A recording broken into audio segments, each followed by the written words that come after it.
Good afternoon. If I could interrupt your conversation, please.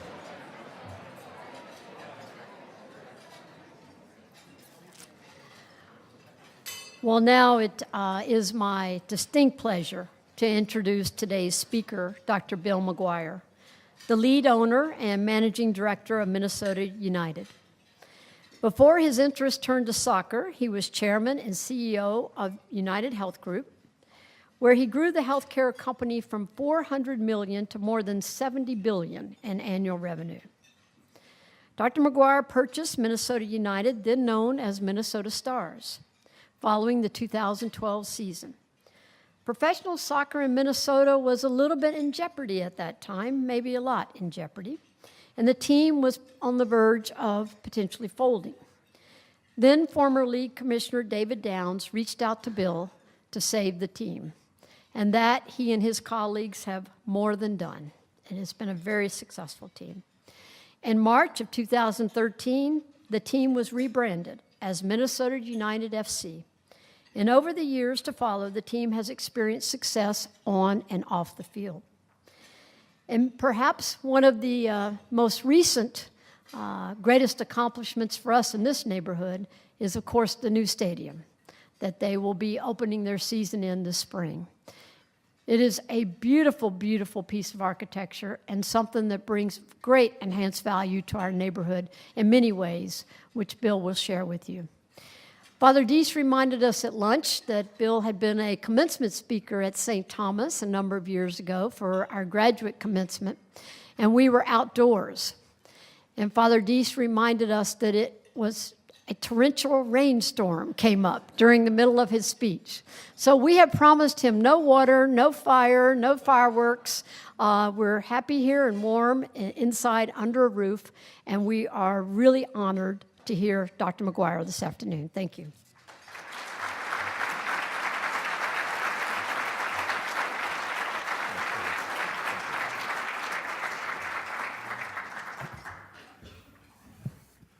Thank you all.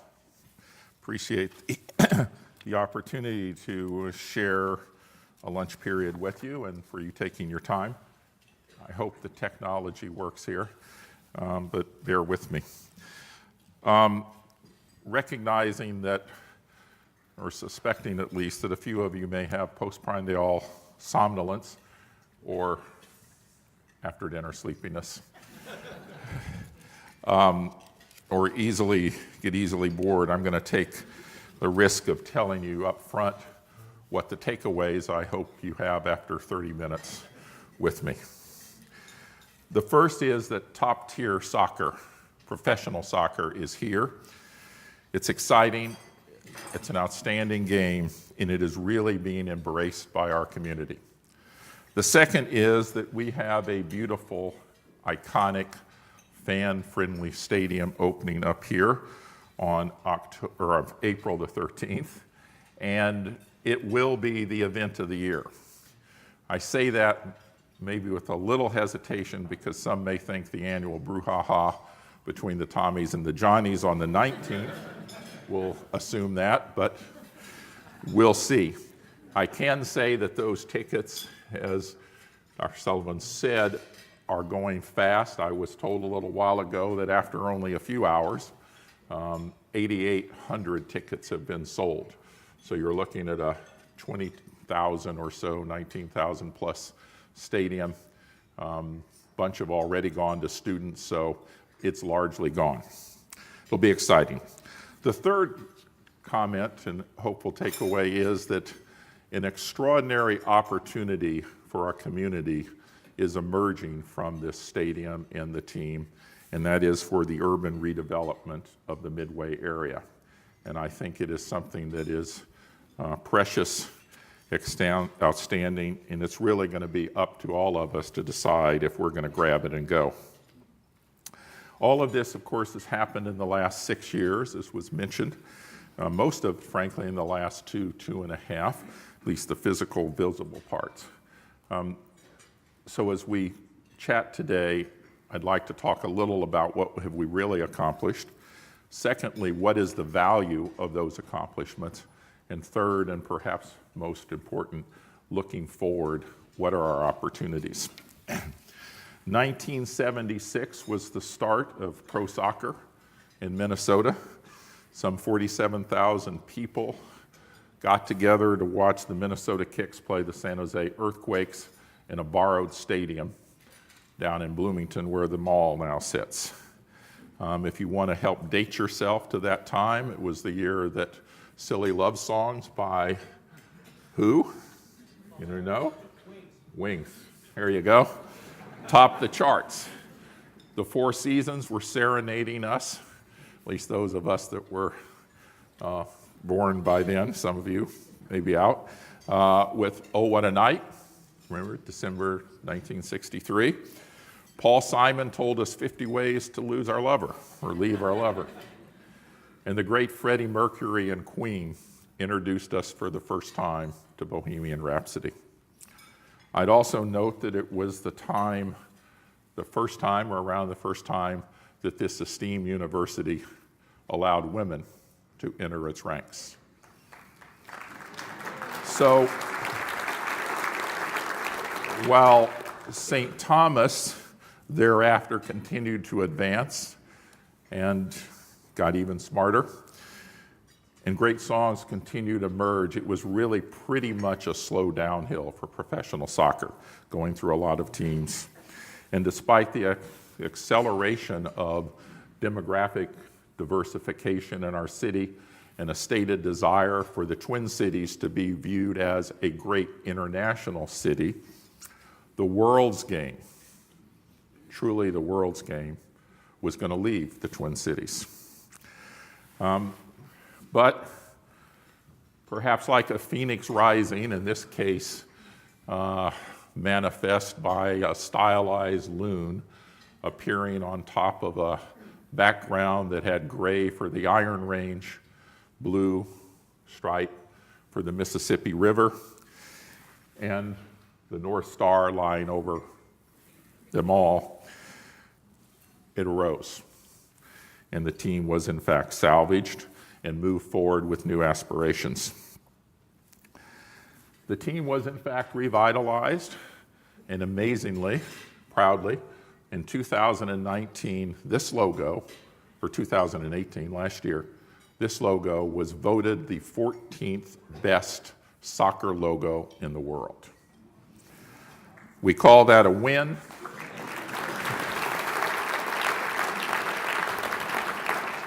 And maybe we call that an omen. Also, last October, some 42 years after that first game of 47,000 or so in Bloomington, our Minnesota team played in front of 52,000 fans, again in a borrowed stadium, but in a different location. It was quite a day, and I think symbolizes the fact that Minnesota United professional soccer are in fact here and are established. Soccer is really the greatest game in the world. It has the most. It is the most played, it is the most watched, it is the most valued, it is the most competitive, it is the most accessible, it is the most diverse of any sport. And it is most intertwined with its community and its fans. It is like no other. And despite its vast spread across this globe, it continues to grow. Soccer really parallels our community and our society. The makeup is similar. When you come to one of our home games this year, you will see flags hanging. They represent the nationalities of our players. This is a similar reflection to what we talk about around our communities. This is the diversity of soccer. It is the diversity of Minnesota United. It is the diversity that we all value and we hope for and want to address as we advance our society. With soccer, the players and the community are really, and the fans, are really one and the same. They are integrated in ways unlike any other sport, And because of that, the traditions are unlike any other sport. They are spontaneous, they are emotional, they are incredible. It is the world's game, it is the beautiful game. When we attempt to convey this, for those of you that haven't been here to see one of these games, to experience it, it's difficult because it is so much different than anything else.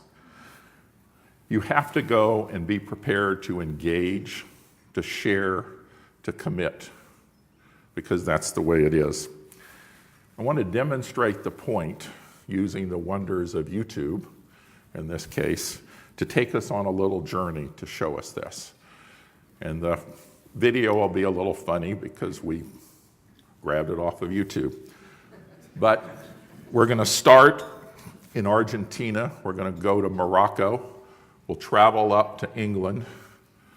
We'll scoot over to Spain, then to Greece. We'll go back to Spain, and we'll end up in Australia with a team playing on the field from Liverpool.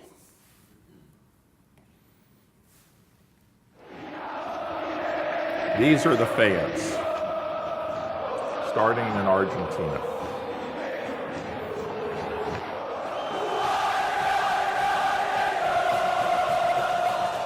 Morocco, think Humphrey Bogart.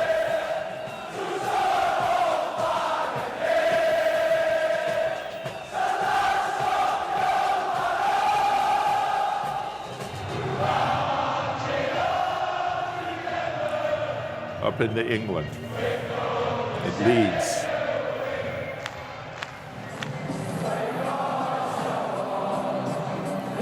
And West Ham, small town.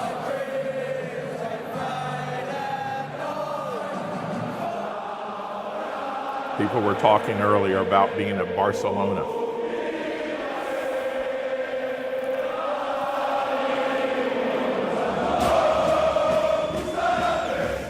Can this be anywhere else but Greece?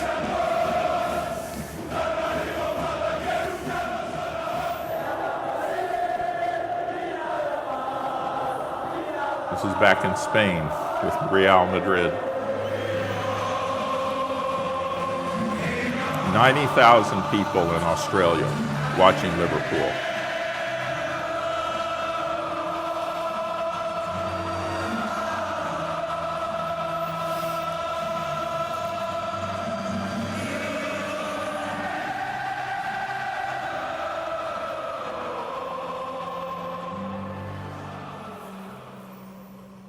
It really is like nothing else. All of this really started with a vision. The vision was to have a sustaining and successful team as part of our community, to build a great stadium that everyone would be proud of and would be part of the game and its fans, and to positively impact our community, both for today, but also for the future, for generations beyond us. Really, 16 families from this community have come together to make this happen. I am but one. Those people are supporting this community and their belief, not just today, but for the generations that are going to follow them. They put up $350 million to do it so far, unfortunately, so far. Great local companies like Allianz and Target have also joined to make this reality, to promote what the sport represents and the association of this sport with their values. And the idea of corporate social responsibility is shared by many other companies and businesses that have stepped forth to help sponsor this. People like Bell Bank, or institutions like Bell Bank, with their Pay It Forward program, where every year they give each employee $1,000, and those employees put that money to a charity of their choice. Or Federated Insurance with their Big Brothers, Big Sisters program. Or Atomic Data across a whole set of initiatives that focus on the disadvantaged in our communities. This is really what's helped making this happen. The location for the city was this old bus barn, as it's called, in the Midway. The Midway chosen because what does the Midway mean? Midway between a bunch of communities, in particular St. Paul and Minneapolis. Access to everybody in our broader community. And the fact that it was adjacent to public transportation as we think about the future and how to better deal with issues of transportation and environment. And further, the absolute unfulfilled need and opportunity to improve an area.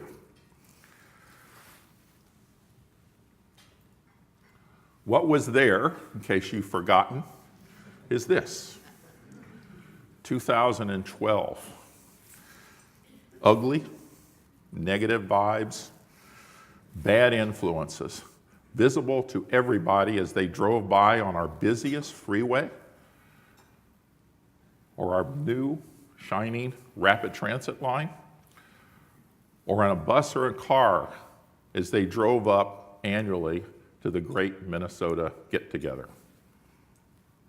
A few years later, 2017, it wasn't any better. Forget the notion that this was going to change. We are today, or at least about 4 weeks ago. A grid system has been produced with roads running through it to replace seas of asphalt. You can see trees, big trees. You can see lights. You can see a beautiful piece of architecture.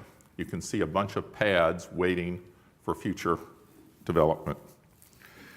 This is a stadium that has changed the area forever. It's privately funded. The cost to date is about $250 million. And the city has added some funds for the surrounding infrastructure. On top of the stadium, there have been truly profound economic and social consequences already. Here are some of the data you can see on measures around jobs. Small businesses, which are businesses of less than $5 million or $7 million, 30% of the business involved are in that category. And you can note that 12% of those, or of the total businesses, are women-owned, and 6% are minority-owned. There's been $46 million paid in wages to some 2,020 individuals who have worked on site on the project. It's an average that is so far above what we normally talk about, it's not even in the ballpark. $33 per hour minimum is what's been paid. It's a huge thing, $160 million. And this is, I think, something to keep in mind as we look ahead towards the future. From the beginning, Allianz has been a partner in this effort and supported the vision around soccer and what it means to communities, just as they have around the world. And as a result of what we are doing together, this will be the finest soccer stadium in North America. Unadulterated, this will be the finest. It has tremendous characteristics. Here's a couple. It's modest in size as stadia go, give or take 20,000 people. It has 4 clubs and a restaurant. It's not a behemoth. And it has a 120 by 75 yard pitch where you play the game. It also has 3.5 acres of sodded grass around it, where there was once a sea of asphalt. A half acre of planted beds, 192 trees that if you drive by you can see. They represent 10 species. They are big. And there are 400 bicycle racks, keeping in mind different forms of transportation. So it is significant. This stadium fits into the neighborhood without overwhelming it. It is beautiful, it is visually stunning. It is a superb piece of architecture, and it has already gained international recognition on many levels. People are even actually calling it L'Étoile du Nord, the North Star. Back in December, we had a test night where we had to test all the lights at maximum capacity to make sure they would work. Many here may have seen the stadium that night, and a lot of you may have seen some stunning photographs that went out over the internet and were acclaimed by tens of thousands of people. It's interesting that there were also a few complaints, mostly because the lighting test extended into the wee hours of the morning. And most profound to me, those few negatives overwhelmed all of the positives that have been expressed locally and internationally. And I thought, this is sort of a microcosm of the challenges of our future. And are we going to aspire to greater things, or are we going to accept the known, even if it's not what we'd like and what we can do? That's important as we look ahead.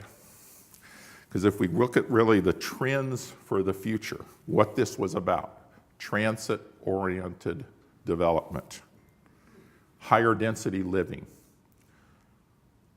green space, and environmental sustainability, the notion of urban villages, entertainment districts, and diversified communities.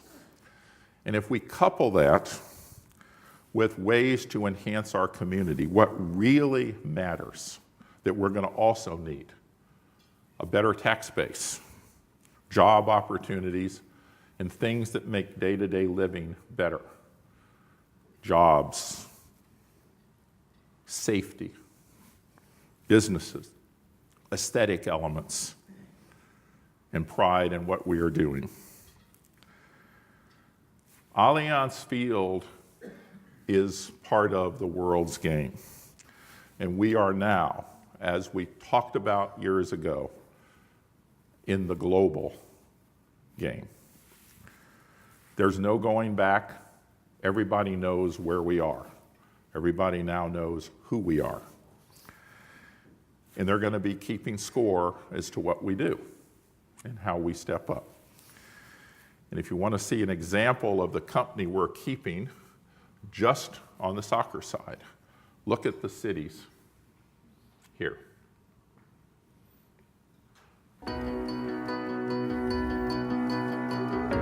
These are all places that Allianz has their name on. We're heading for the light. We're shining from the inside. Head up high and yet so alive. It's not just physical. This is magical. I found you. Designed by Herzog and de Meuron, actually, who did the addition to the Walker.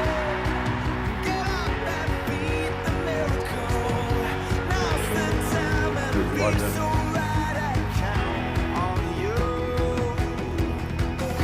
People say this is a nice tour. Go to all these cities. Nice, France. Sao Paulo.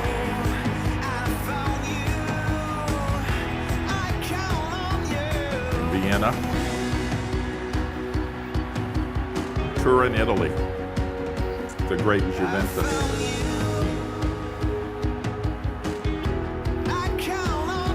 And here you go. Minnesota. St. Paul, Minnesota.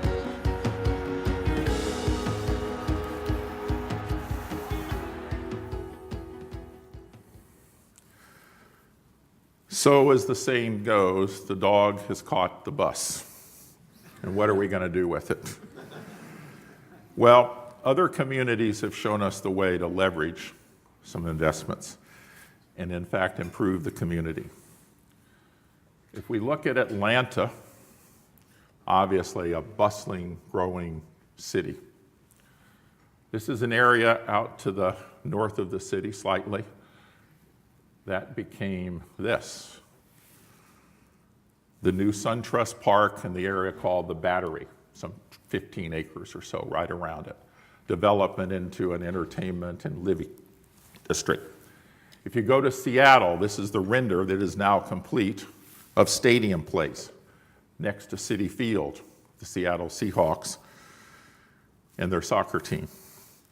And if you go up to Ottawa, here's Lansdowne Place, where a stadium is adjacent to what developed into a multifaceted living and visiting and working area, in fact called Lansdowne Place. The owner of the 20 or so acres around the stadium here, around Allianz Field, has moved forward and is working hard to make the master plan, which some of you all may remember, come to fruition. That's something that he avoided for 20 plus years, waiting for a catalytic event. And that catalyst has occurred. It's Minnesota United in Allianz Field. So we are confronting an exciting opportunity, really an extraordinary opportunity. Here's an aerial view now showing you the green spaces and the areas around, including the residual. This is the remainder of the Midway Plaza. Still have McDonald's up here, Big Tops now here, a couple businesses here. These are building pads here to start. They look something like this. You can see the notion of offices and residential, cinema and residential, predominantly residential, some retail, and ultimately maybe a hotel. This is the start, the west side, if it goes ahead. These are massings, so they're blocks. They don't look like real buildings. Don't take it that way.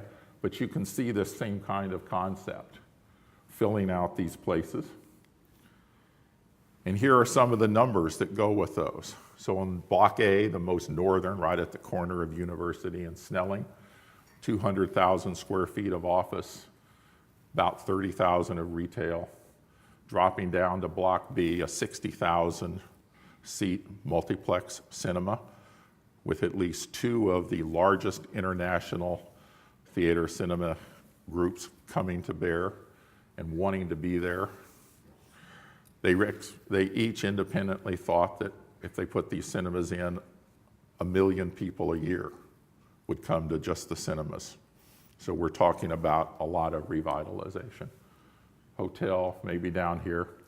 Total cost of this at about $470 million as it's laid out right now. $470 million of new dollars.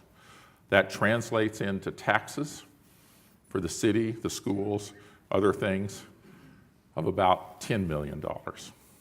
Just off the cuff kind of thing. We haven't talked to the assessor.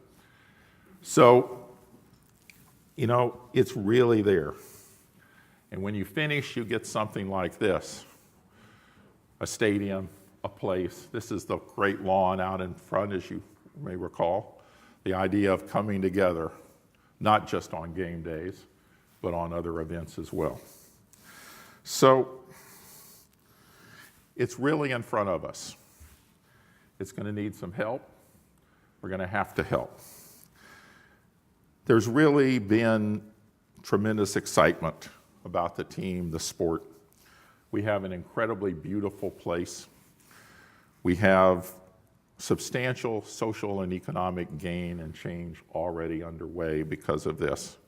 But what's really important now is a vision for the future and the tremendous opportunities that are still left to convert the old bus barn, the old Midway, into something representative of our new, invigorated, more diverse, more progressive community.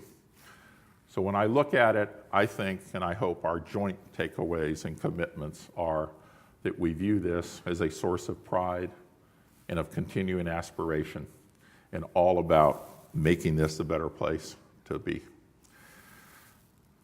It's really something special. It's something exciting. Let me close by letting our fans tell you a little about what this looks like.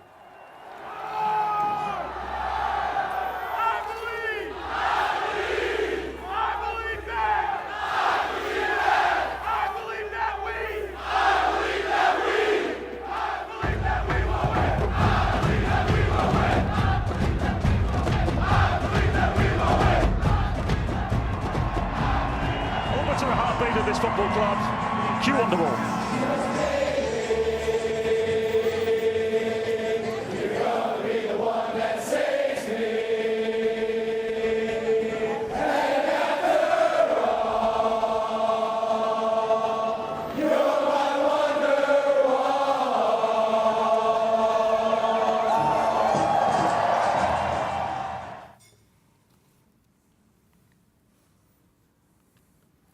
Thank you. I look forward to seeing all of you many times in this and years to come as we continue on this journey. Thanks.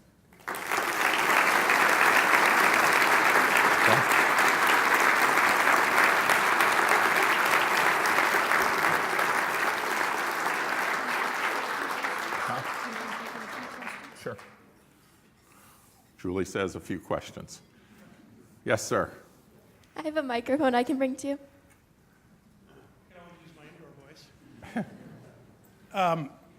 Urban redevelopment aside, which is wonderful and should not be undervalued, my question surrounds your motivation to purchase the team and get on the, get involved in this journey. Unlike a fellow whose board you served on when I was at Medtronic, Bill George, lived in Belgium, got involved with youth soccer, sort of came up through the sport and became a tremendous fan. As far as I know, you don't have that kind of a history. So what made you decide to get involved? I think it's really reflected in what we just talked about. A belief of, I believe in sports. I believe in the lessons that sports teaches all of us and affords us. I think professional sports represent the epitome of that. I really, we're part of this community. We've been here since 89.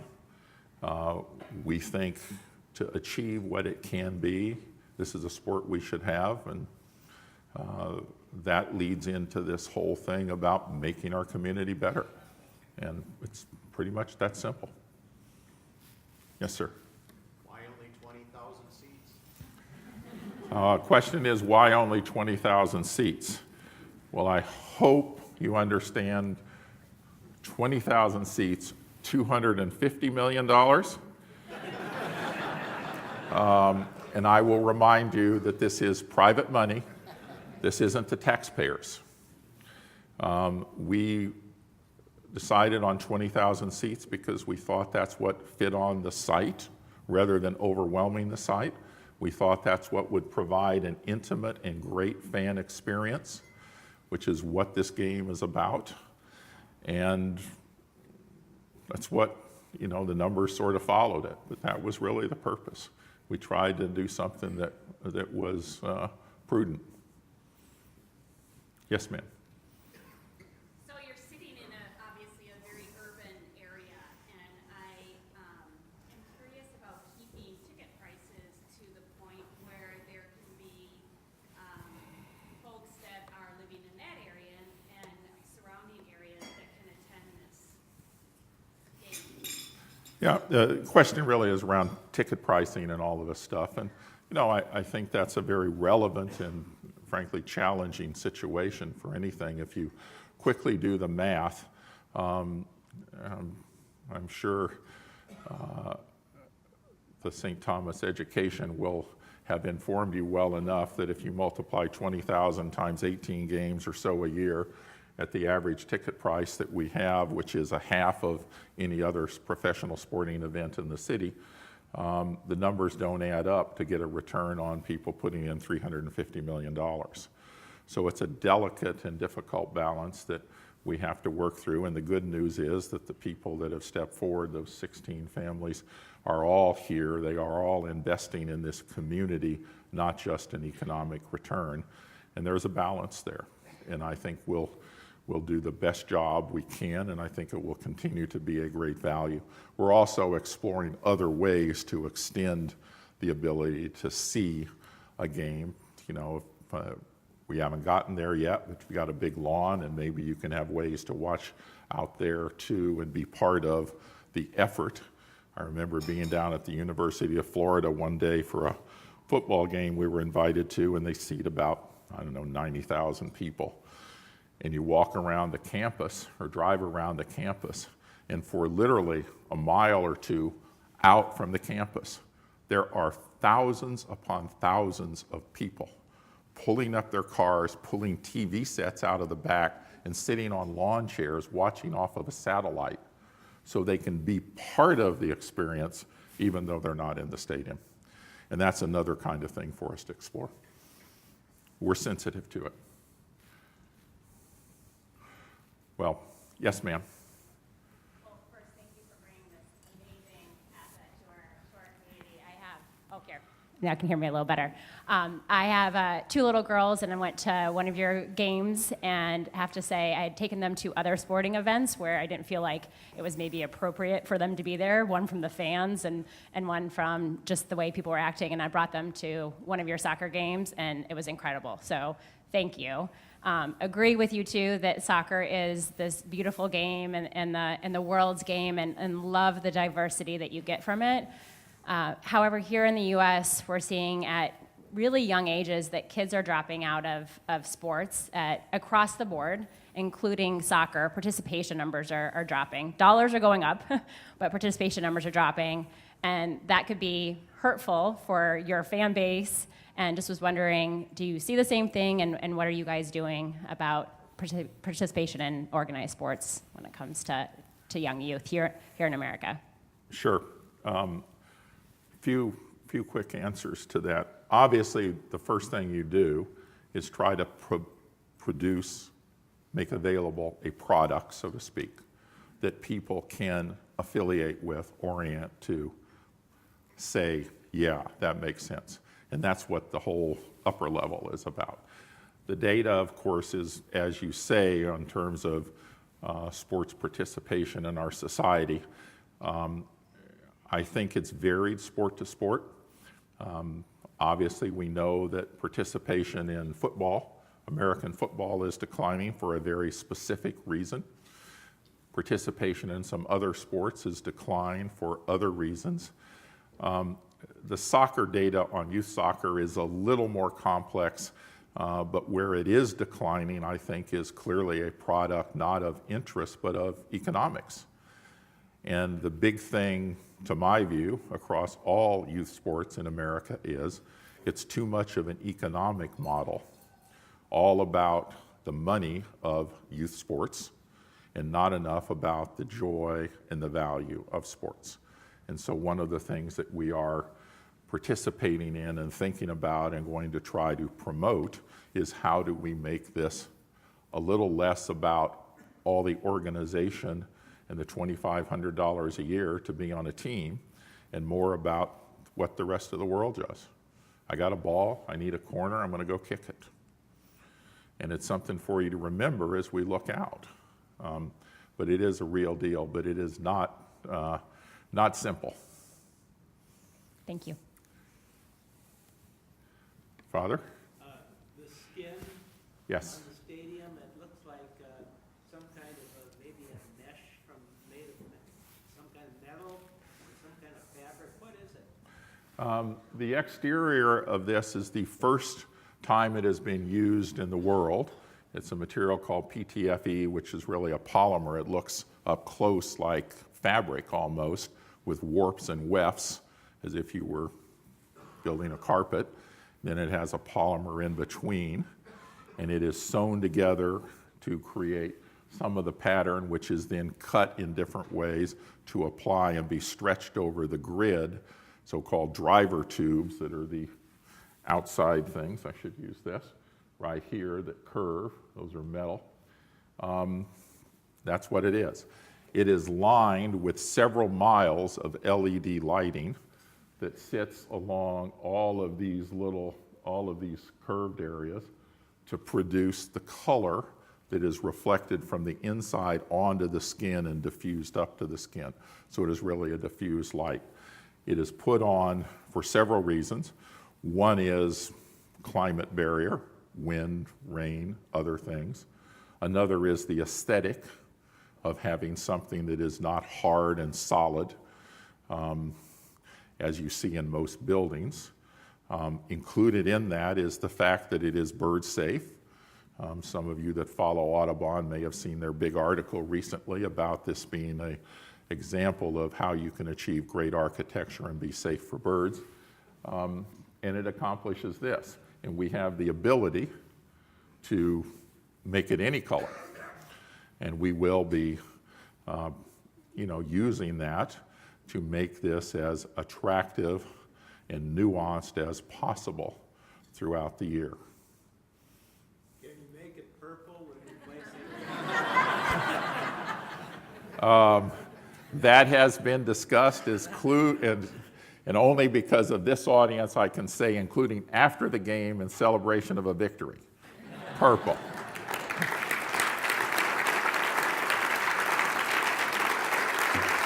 Thank you.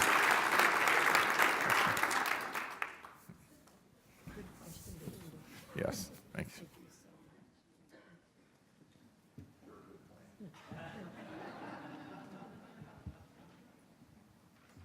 Good question to end on. I was thinking the same thing, Father Deese. Definitely needs to be purple. Okay.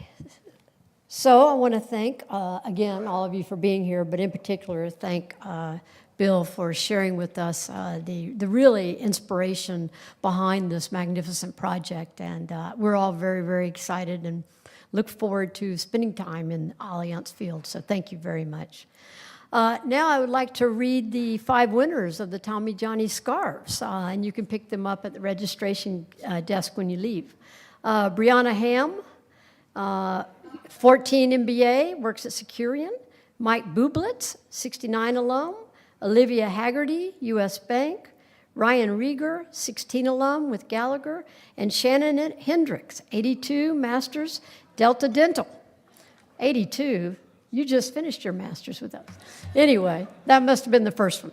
So enjoy wearing your scarves, and remember that the purple side goes out.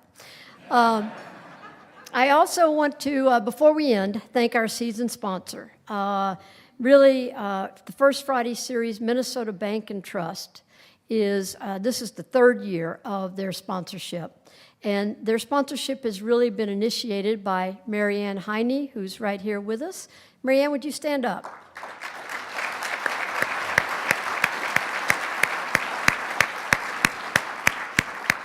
Marianne is the Senior Vice President of Minnesota Bank and Trust, and she's been a First Friday table captain every year since 1993, which according to our St. Thomas math translates to at least 156 luncheons. And I understand that today is Marianne's birthday, so please wish her a happy birthday.